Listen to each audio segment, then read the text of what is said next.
بسم الله الرحمن الرحيم إن الحمد لله الملك العزيز الوهاب الكريم الرحيم التواب مالك يوم الجزاء والحساب غافر الذنب قابل التوب شديد العقاب نشهد أن لا إله إلا الله وحده لا شريك له شهادة خالصة عن الشبهات والرياء ونشهد أن محمدا عبده ورسوله شفيع الغوصة في يوم الحساب صلى الله عليه وعلى آله وأصحابه خصوصا على الإمام أول الصحابة وأفضل أمير المؤمنين والمتقين أبي بكر الصديق المجابر في المجوى والمنبر والمحراب وعلى الإمام الخمام أعداء أمير المؤمنين والمتقين عمر الفاروق الصاحب الشر والاحتساب وعلى الإمام الأحلام أمير المؤمنين والمتقين عثمان ذي النور الزكي جميع التي والكتاب وعلى إمام الخمام أشجارهم أمير المؤمنين والمتقين علي الولي الوفي أسد إليه الملك الوهاب وعلى الإمامين الخمامين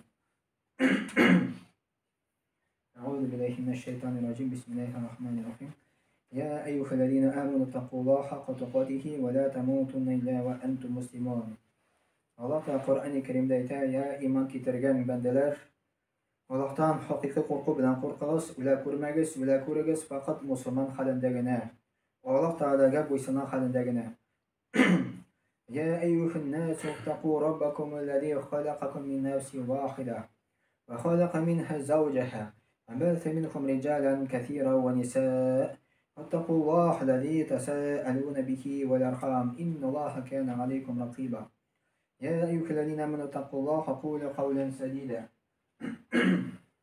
بسم الله والصلاة والسلام على رسول الله وعلى أجمعين السلام عليكم ورحمة الله وبركاته Gaflet şiiri degan bugungi tema bo'la. Bu gaflet şiiri ruhiy avrulardan bo'lib sanalaydi. Ruhiy avrulardan. Ol ahiratni unutib, to'lisincha dunyoga berilib yashashdan g'ibrat degan. Gaflet şiiri ol ahiratni unutib, to'lisincha dunyoga berilib yashashdan g'ibrat. Ya'ni bu ruhiy şiir. Ruhiy şiir.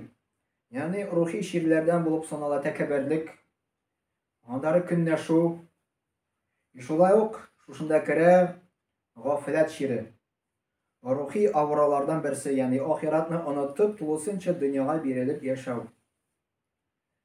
Allah Teala Kur'an'da ayet, Euzu billahi mineşşeytanirracim. Ve laqad zarra'na li cehenneme kesiren minel cinni vel ins, lahum kulubun la yefkahun biha.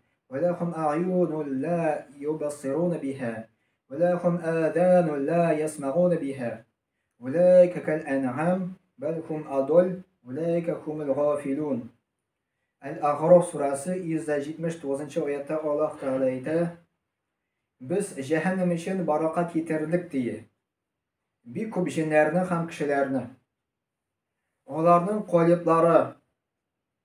qo'liblari bor ammo anlamıyorlar diye.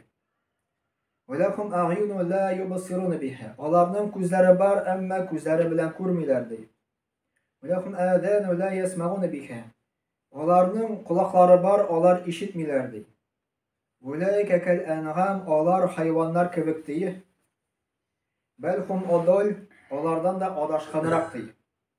أُولَٰئِكَ هُمُ الْغَافِلُونَ Onlar gafiller diye. Buna şuşu anlatma, Allah Teala şuşu Kur'an'da anlata kim o gafiller. Birincisinden Allah Teala ayette biz ko'p kishilarni, jinlarni, kishilarni ko'p baraka getirdik deydi. Nima için? Cehennem için, tamoq için diye. Allah Teala qalb berdi kishiga. Misal qalb ol yurak. Yurak ol qon kachaytiradigan yurak tugul, ammo o yurak bizim qalbimiz, o ruhiy yoqdan bizim jonimiz degan. Jon bor kishida, ammo shushining qalbi bilan anlamay Allah Teala aytadi. Ko'zlari bor, ko'zlari bilan Allah Teala ko'rsatgan g'ibratlarni ko'rmay. Quloqlari bor, o'git nasihatlarni eshitmay. Mengar va'z o'tmay degan edi.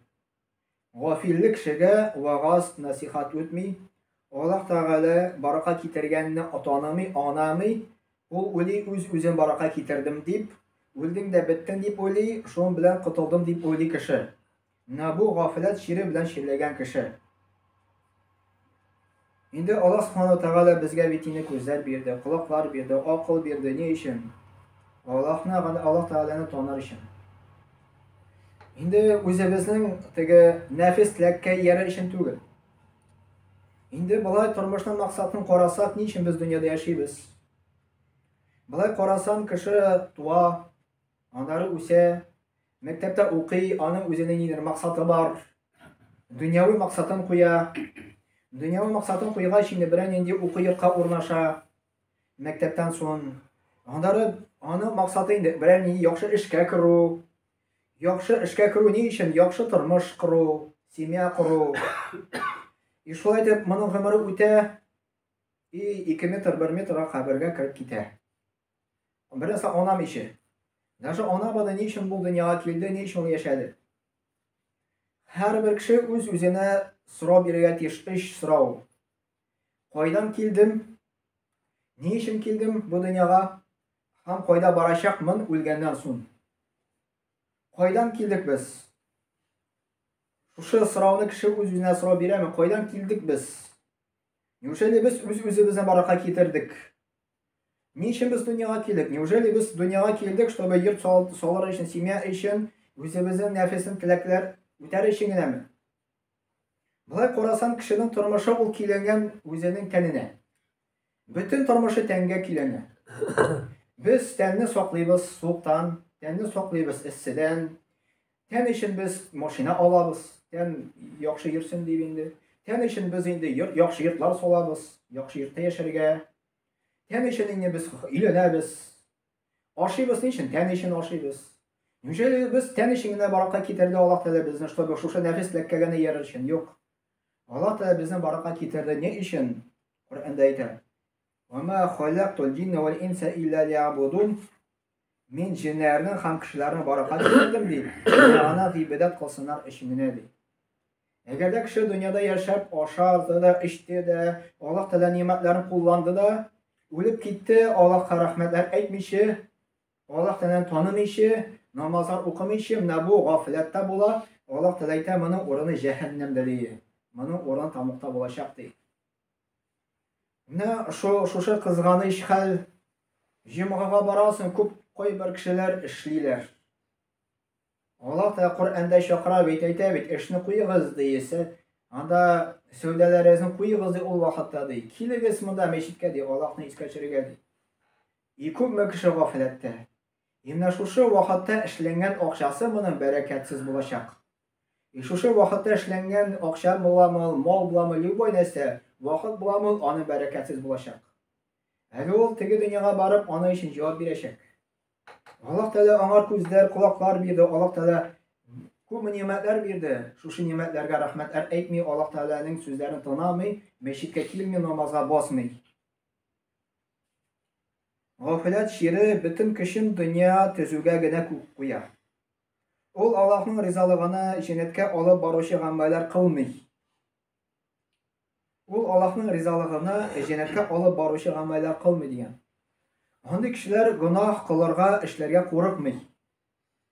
Уларны белми, уларның гунах мин куям. Кешедән сорасаң, син гунахны бит дигәч, юк ди. Мин бит инде үземне акча белән эштем дип әйтәм яракны.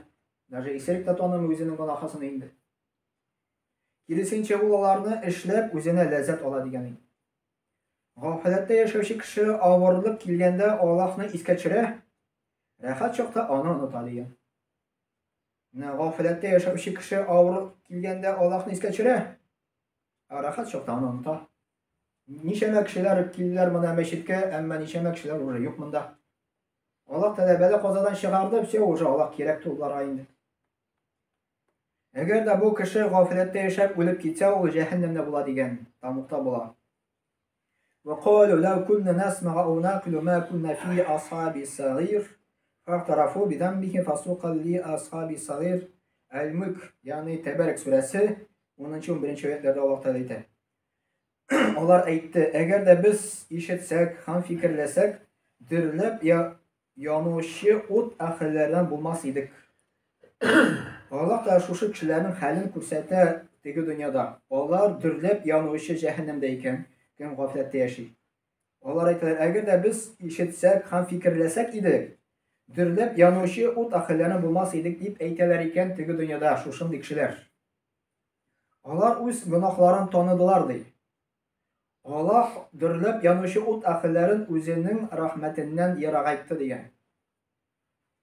Кем гафләт чире белән авырта икән, ул намаз укымый. Мөхәммәд пәйгамбәр саллаллаһу алейһи ва сәлләм әйтте, эшләрнең иң биеге ислам, аның нигезе намаз, һәм аның иң югары дәрәҗәсе Аллаһ юлында көрәшү. Бу хадисне Тирмизи җинтыгыннан алынган. Шушы хадистә Мөхәммәд пәйгамбәр саллаллаһу алейһи ва сәлләм әйтте, эшләрнең иң биеге ислам, нигезе бу намаз ди. Ислам диннең нигезе, буйсынуның нигезе бу намаз. Намаз бар, кешедә дин бар, намаз юк, кешедә дин юк. Күп кеше үзләрен инде дини дип саный, инде садака бирәм дип уйлый инде. Шуның белән мин җомгага керәм дип уйлый. Әмма Аллаһ кушканын үтәми, намаз укымый. Намаз укымау ул зур гөнаһлардан булып санала икән. Намаз Мөхәммәд пәйгамбәр саллаллаһу алейһи ва сәлләм әйтеп калдырган иң соңгы васыят үлер алдыннан. Намазга игътибар итегез дигән Мөхәммәд пәйгамбәр саллаллаһу алейһи ва сәлләм әйтте үлер алдыннан. Мәсәлән, берәр кеше, ата кешесе үзенең улларына берәр нинди васыят сүзен әйткәндә үлер алдыннан, аңар бик каты игътибар бирәләр. Аның сүзен тыңлыйлар. Бу Аллаһ Тәгаләнең илчесе Мөхәммәд пәйгамбәр саллаллаһу алейһи ва сәлләм ике дөньяның да белгән кешесе, ягъни Аллаһ Тәгалә хәбәр иткән, теге дөньяда нәрсә булачагын. Шуның өчен ул белгәч әйткән, намазга бик каты игътибар бирегез дигән. Аллаһ Тәгалә Кур'анда әйтә: "Я айюхан нас убуду раббакум аллази халакакум валлази мин кабликум лааллакум таттакун." Эй кешеләр, ди Аллаһ Тәгалә әйтә, Раббыгызга гыйбадәт кылыгыз. Кайсысы ди сезне һәм сезгә хәтле кешеләрне баракка китерде, бәлки сез тақва булырсыз ди. Вақимис салата инна салата танха анил фахшай вал мункар. Намаз укы ди Аллаһ Тәгалә әйтә, дөреслекле намаз бозык һәм начар гамәлләрдән тыя ди.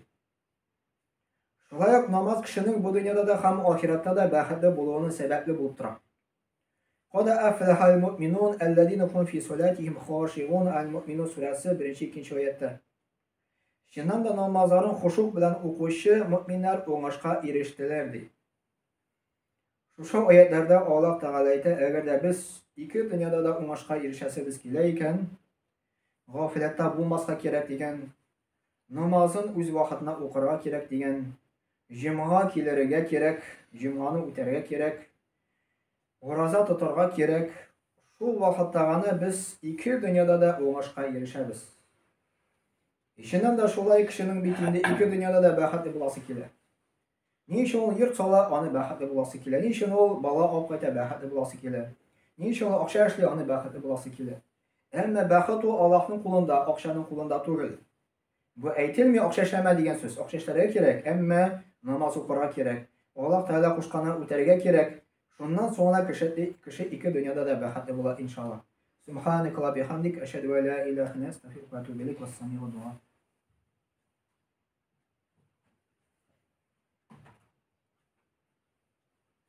إن الحمد لله نحمده ونستعينه ونستغفره ونؤمن به ونتوكل عليه ونعوذ بالله من شرور أنفسنا ومن سيئات أعمالنا من يهده الله فلا مضل له ومن يضلل فلا هادي له أشهد أن لا إله إلا الله وحده لا شريك له وأشهد أن محمدا عبده ورسوله إن الله وملائكته يصلون على نبيه يا أيها الذين آمنوا صلوا عليه وسلموا تسليما اللهم صل على محمد وعلى آل محمد بعدد من صلى وصام اللهم بارك على محمد وعلى آل محمد بعدد من قعد وقام وصل وسلم عليه وعلى جميع الأنبياء والمرسلين وعلى الملائكة المقربين وعلى أهل طاعتك أجمعين من أهل السماوات والأرضين وارحمنا واغفرنا معهم برحمتك يا أرحم الراحمين.